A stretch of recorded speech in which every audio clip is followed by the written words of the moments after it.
अवहीन था। राघव ने भौहें से कोड़ ली, अपने बड़े भाई को घूरते हुए उसके उत्तर की प्रतीक्षा करने लगा। वातावरण धीरे धीरे तनावपूर्ण होता जा रहा था, लेकिन शिवा ने उसे केवल एक क्षण के लिए देखा, फिर सिर झुकाकर खाना जारी रखा। छोटा भाई राघव तुरंत घबरा गया। शिवा का ये रवैया उसके प्रति खुला हुआ तिरस्कार था। लज्जा और कुंठा के मिश्रण में उसने मेज पर हाथ पटकते हुए जोर से गरजकर कहा, शिवा, तुम ऐसा कैसे कर सकते हो? मीरा ने इतने वर्षों तक एक सेविका के रूप में तुम्हारी सेवा की है। मैंने तुम्हारे प्रति उसकी कोमलता और देखभाल स्वयं देखी है। हाँ, मुझे पता है कि तुम स्वयं को खोया हुआ महसूस कर रहे हो और मैं तुम्हारी निराशा को समझ सकता हूँ। ठीक है, तुम केवल निम्न स्तरीय प्रतिभा के हो, लेकिन इसका अर्थ ये नहीं कि तुम अपनी दुर्भाग्यवश स्थिति के कारण दूसरों पर अपना क्रोध निकालो। ये उसके साथ अन्याय है। वो अभी अपनी बात पूरी भी नहीं कर पाया था कि शिवा बिजली की तरह खड़ा हुआ और हाथ उठा दिया। चांट! तेज आवाज के साथ उसने राघव को जोरदार थप्पड़ जड़ दिया। राघव ने अपना दाया गार पकड़ लिया, 2 कदम पीछे लड़खड़ाया। उसका चेहरा अविश्वास से भर गया।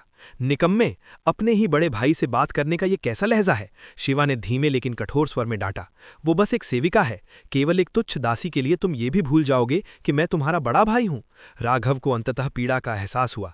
उसके गाल में जलन की लहरें उसके तंत्रिका तंत्र में दौड़ने लगी। वो आंखें फैलाकर भारी सांस लेते हुए अविश्वास से बोला, बड़े भाई, तुमने मुझे मारा?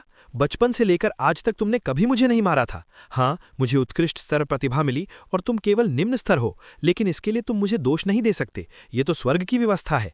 चांट! शिवा ने उसे फिर से थप्पड़ मारा। राघव ने दोनों गाल पकड़ लिए, पूरी तरह स्तब्ध। भोले मूर्ख, क्या तुम्हें अब भी याद है बचपन से लेकर आज तक मैंने तुम्हारी कैसे देखभाल की, और अब एक दासी के लिए तुम मुझ पर सवाल उठाते हो? राघव कोई उत्तर नहीं दे सका, क्योंकि शिवा जो कह रहा था वो सब सत्य था। आज से तुम मेरे छोटे भाई नहीं हो और मैं तुम्हारा बड़ा भाई भी नहीं हूं। बड़े भाई, क्या तुम्हें मीरा पसंद है? मुझे 6 प्राइमीवल स्टोन्स दे दो और वो तुम्हारी हो जाएगी। आज से वो तुम्हारी निजी दासी होगी। सराय के कमरे में शिवा पद्मासन में बैठा मदिरा दिव्य तत्व को परिष्कृत कर रहा था। 2 दिन और 2 रातें लग गईं और केवल लगभग 1/15 ही परिष्कृत हो पाया। मदिरा दिव्य तत्व अचानक सिमट कर एक गोले की तरह हो गया। ओ नहीं, मदिरा दिव्य तत्व पलटवार कर रहा है। एक प्रचंड इच्छा उसकी अपर्चर में उमड़ पड़ी। शिवा उससे लड़ने के लिए तैयार हो गया, लेकिन अचानक उसकी अपर्चर के भीतर आदिम ऊर्जा के सागर के ऊपर एक और दिव्य तत्व प्रकट हुआ। धड़ाम! एक भयानक प्राचीन आभा विस्फोट की तरह फैल गई। ये कालचक्र!